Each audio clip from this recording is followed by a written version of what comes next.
upasate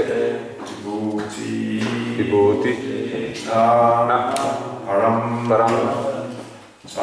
tam tesam ashisha isha tat anu vinashanti yata rajakulam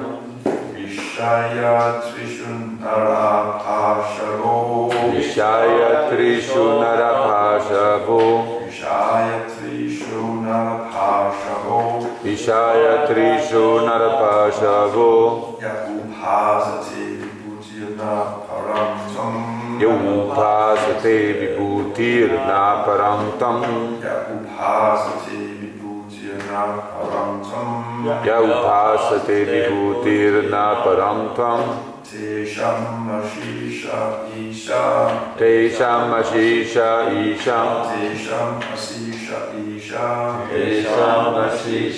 isha Tat anu vinashanti yatarajakulam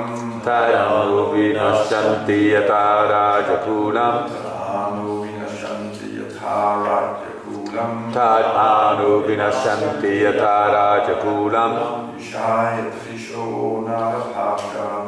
Vishaya Trisho Narapashavo Ya upasate vibhutirna paramtam Tesham ashisha isha Tad anu vinashanti yatarajakulam Vishaya Trishu Narapashavo Yaupasate vibhutirna paramtam Tesham ashisha isha Taranu vinashanti yatarajakulam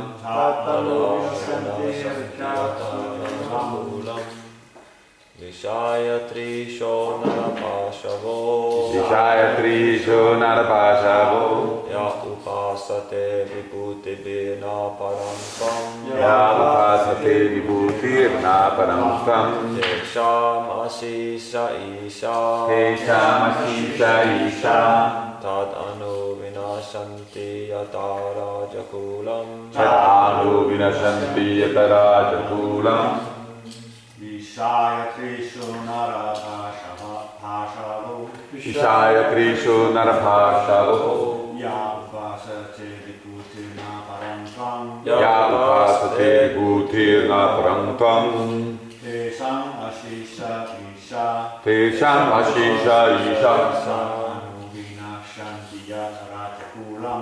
Anu vinashanti rajakulam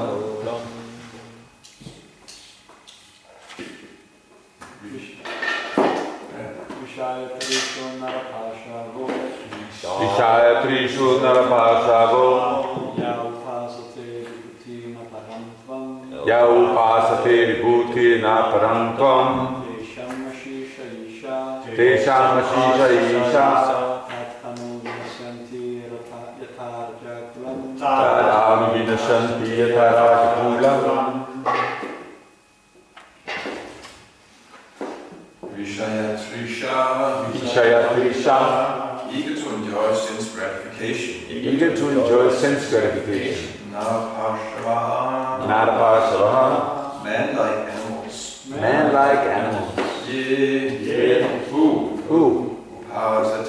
Upasate Worship very gorgeously. Vibhuti Small particles of the Supreme Lord. The demigods. Not. Param. The Supreme. Tvam. You. Tesham. Of them. Ashisha. The benedictions. Isha. O Supreme Controller. Tat. Them. The demigods. Anu. After. Vinashanti. vinashanti. will be vanquished. Yata, Just as just as Rajakulam, those who are supported by the governments, those who are supported by government, when the government is finished. when the government is finished. Translation. Der kom danskeren. Okay. Der er ligesom sygt. Hvis du vil kalde os danskere, så Ja. okay. Ja. Er det ikke mig selv? Oversættelsen kan sige det. O Lord, O Supreme, unintelligent persons who thirst for sense enjoyment and who worship various demigods are no better than animals in the human form of life. Because of their animalistic propensities, they fail to worship your lordship, and instead they worship the insignificant demigods who are but small sparks of your glory. With the destruction of the entire universe, including the demigods, the benedictions received from the demigods also vanish, just like the nobility when a king is no longer in power. Purport, Bhagavad Gita 7:20 says, Kamais Kaius Tayovidhyana Prapadyam Sinyati.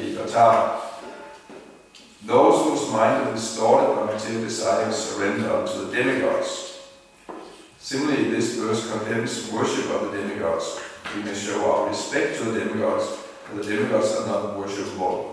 The intelligence of those who worship the demigods is lost, because these worshippers do not know that when the entire material cosmic manifestation is annihilated, the demigods, who are the departmental heads of that manifestation, will be vanquished.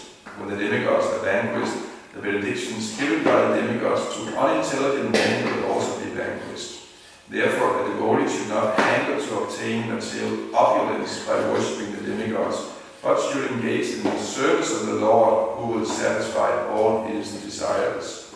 Akama sarvakamo va moksha kama udarati tigrena bhakti yogena yadita purusham param. Whether full of all material desires, free from material desires, or desiring liberation, a person who has broader intelligence must by all means worship the supreme whole, the personality of Godhead, from Srimad Bhagavatam 2:3-10. This is the duty of a perfect human being. One who has the shape of a human being, but whose actions are nothing but those of an animal, is called Narapashu, a Dviparapashu, a two-legged animal. A human being who is not interested in Krishna consciousness is condemned herewith as a Narapashu. Vishaya Trishnara Pashavo Ya Upasati Bhujena Parantum Tesham Asishu Ishata Anumina Shantiyata Radhakulam.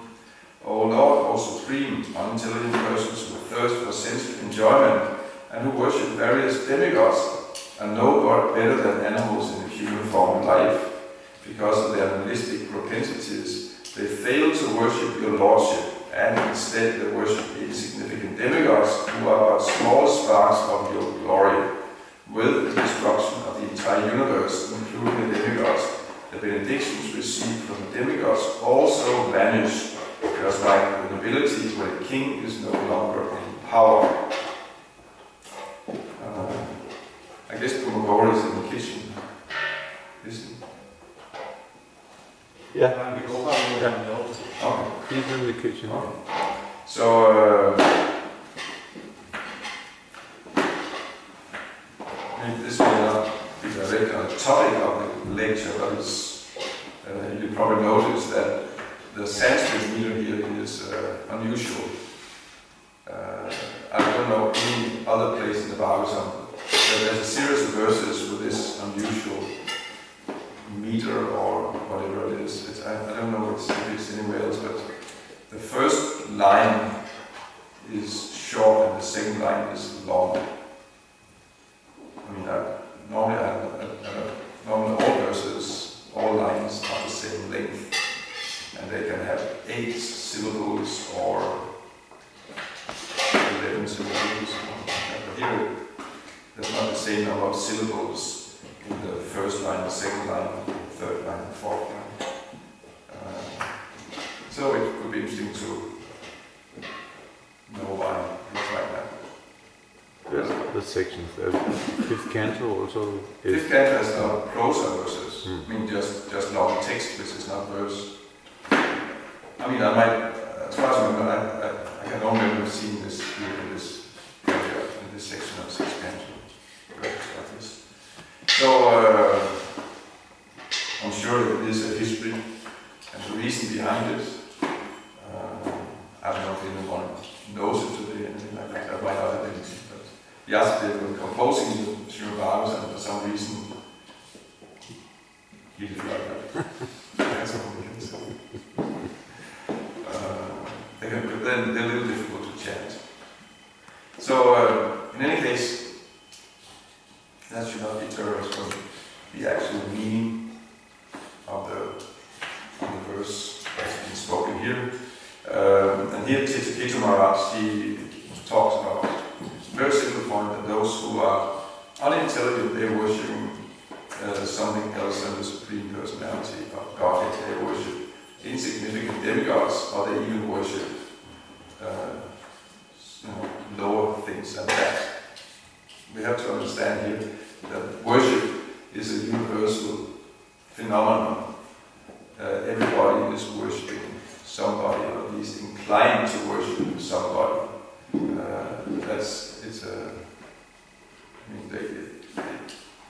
They will say they are the materialist or atheist, or people who do not, don't really not, thought things through, will say that this is just religious people are worshipping, and we are not worshipping anyone. And Krishna, he actually addresses that point in the 17th chapter in the Bhagavad Gita, which is called the different kinds of worship, where Arjuna, he asked the question, what about those who who are not following the Vedic principles or revelations of scriptures, but who have faith in something else? What is their faith? Because Krishna seems gives something contradictory instructions. He says that if one is not faithful to the scriptures, then one will cannot achieve any perfections. How does that go? Fourth chapter. It says, ignorant, faithless person who doubt the real scriptures fall down and do not achieve God consciousness. So if you're doubting the scriptures, the Vedas, one will fall down. One is already in a fallen position. One will not achieve perfection in life, either this life or the next. Asradadana Purusha? Asradadana Purusha. This is not near Vartante, Ritu Samsara. That's not fourth chapter. No, but that's chapter 93. Because there's also not faithful in this devotional service, but there is a verse also in the fourth chapter. He's talking about, particularly about having faith in the scriptures, in the Vedas. But then again, also in a different verse, another verse in the mind, Krishna says that those who are faithful to, have faith in worship, they also achieve, perfection. So what about those who have faith in something which is not in the scriptures? And then Krishna goes on to explain faith and worship in the modes of material nature. That everyone has faith and everyone is worshipping.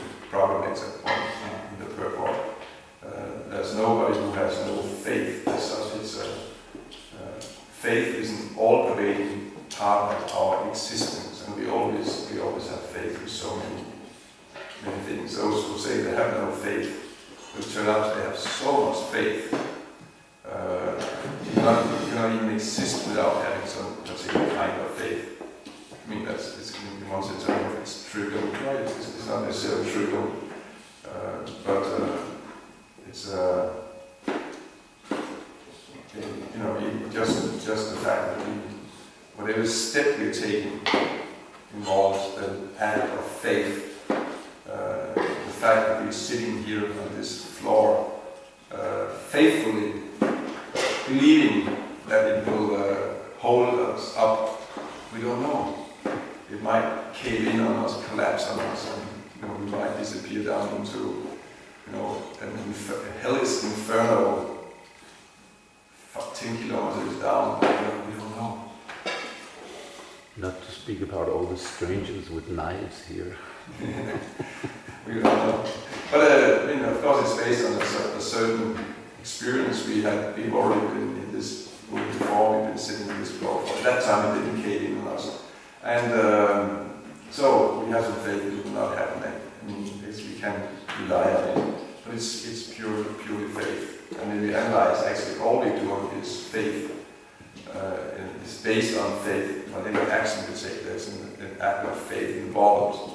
And if we are not able to put our faith, then actually we're not able to do anything. We'll just sit in the corner being paranoid. What if this happens? If I do this, what will happen? Anything can happen.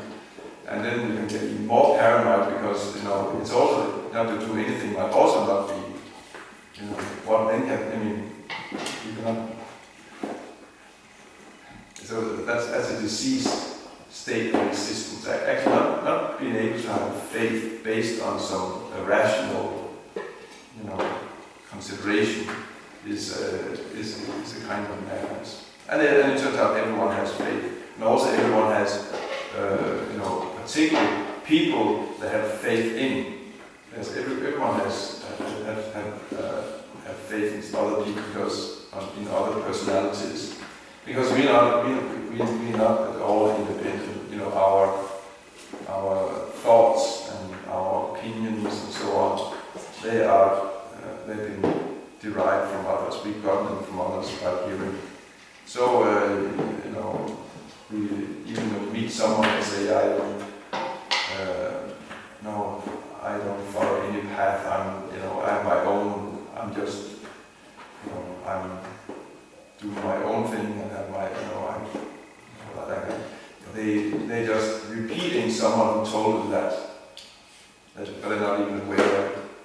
They're not even astute enough to actually something someone else has told them, and they're just repeating that, and they think they're very original and I'm special. I'm a free thinker. There was this expression, free thinkers. But they're very, follow very strict pattern. The atheists, the free thinkers, you can categorize them in a very particular box. And they're all free thinkers. They're all like that. They're very free thinkers. It was something I noticed once. We were on the Faroe Islands for some 10 days distributing books like that. And people there are very religious. So there you don't hear this, I have my own, I follow my own path, and I don't follow anything like that. Actually, they're very, they're very nice there, and you actually can sell many books to them. They're very reasonable and nice people, even strong Christians, but very, very nice people.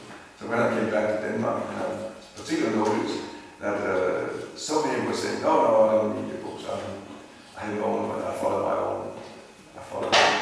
So then I had to tell people, why is it that we suddenly in a country where everyone is saying this same line, I'm following my own path. Why is it everyone is saying like that? Like a machine. I don't think anyone really caught on, but at least, I noticed it was very stark difference. Everyone is worshipping, everyone has faith in others, and as Krishna explains in the Bhagavad Gita, those who are in the mode of goodness have faith in demigods. All this, but that's even from there it's understood that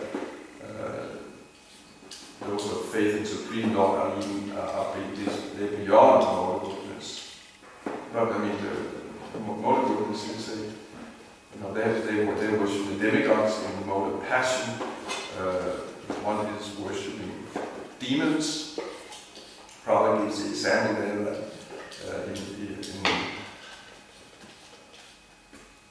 you remember during the Second World War there was a man in Calcutta who, thanks to the war, had made a lot of money on the black market.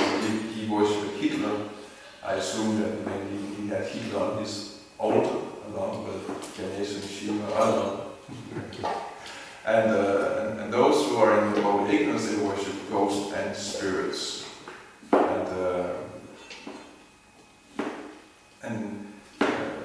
So that, of course, the form may be different. It might, one might not necessarily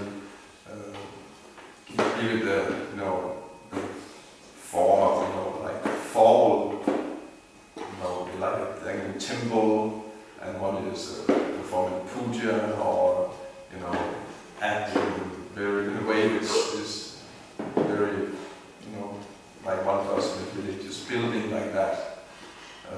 But that's not really what is the worship. That is a form, that's a form through which one expresses the worship, and that's also important. It has to be a form in which one expresses one's worship. And of course, also forms, they come also in the modes of nature. They are there are forms in the mode of goodness, passion, ignorance. So one might be, when the form in which one is worshipping is very, clean, and punctual, and respectful, and like in the temple, that's mode of goodness. But there are other forms, there are other forms by which you can express your worship. Many years ago, I was to, we had some rock bands. Rock bands. We had this 108. You remember them? Everybody knows the 108. And I've seen the T-shirt. I have seen the T-shirt. Shelter. And Shelter was another one. There were two. So they were bands playing this. What is it called? It's called straight edge hardcore. The hardcore music, and the particular brand was straight edge hardcore. So it's kind of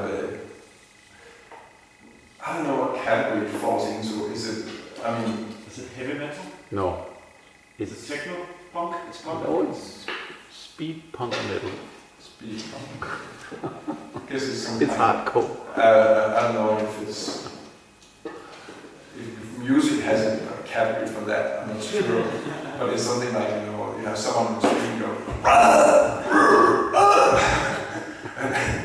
actually, sometimes it's words, but they, and so then I was there to a concert at 108. It's one of the most funny things I've seen.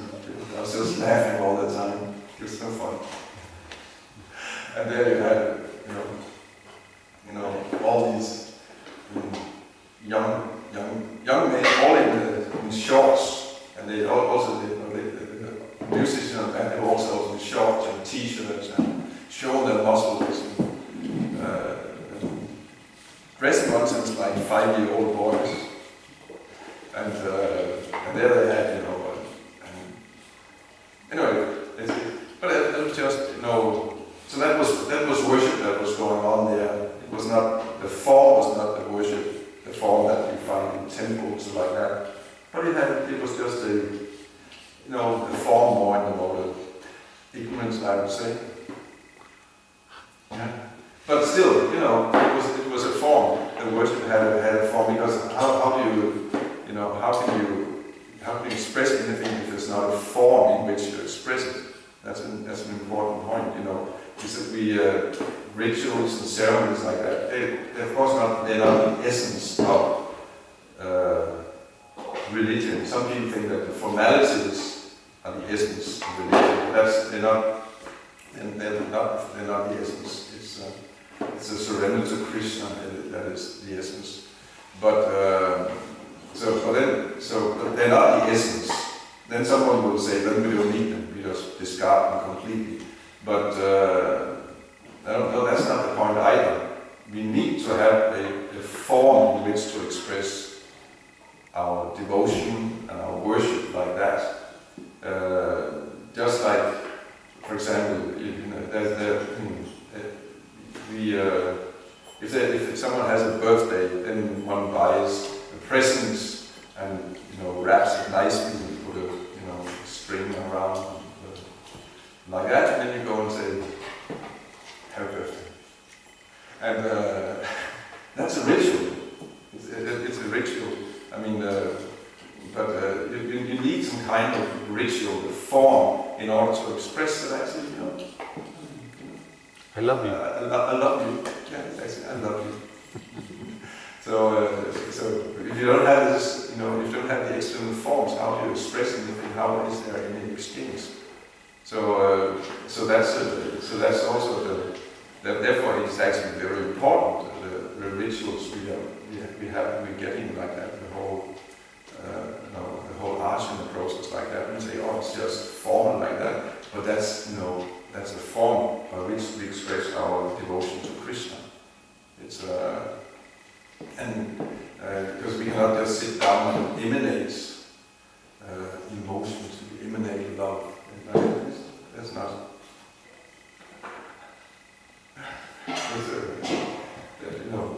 We need forms. We always need forms. So the point is that we find worship everywhere. We find faith everywhere, and the faith and the worship are being expressed in different forms and so on. So that's this universal. It's simply a part of the living nature. You cannot be a living being and not perform worship. But here, in this verse, again, Chichiketu Maharaj is pointing out very simply that if one is worshipping anything but the eternal Supreme Personality of Godhead, then one is no better than an animal. Anything else is unintelligent. And the point is simple. Anything else is temporary. One cannot get any. Actually, there's no benefit in worshiping anything that that is temporary. It doesn't solve one's actual problems in existence. So don't even do it. And if one does it, then one is unintelligent. Krishna says that in the Bhagavad Gita, kamais tair vidagyan upadyanti devata. That those who lost their intelligence, they are worshipping different kinds of demigods to have temporary desires fulfilled. It is Krishna's very clear says they are not. It's not intelligent. And one should not strive for temporary goals. That's the main thing. That we should not have anything that is as our goal something which will not last. And because that is how Maya will work. These verses are spoken particularly to us. We have to understand this.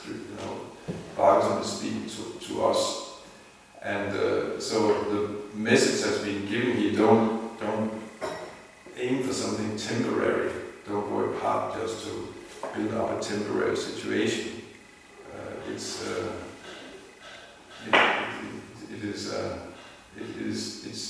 simply illusion. It's simply not intelligent. The whole world is filled with that. We are also become affected by that. It's people are being trained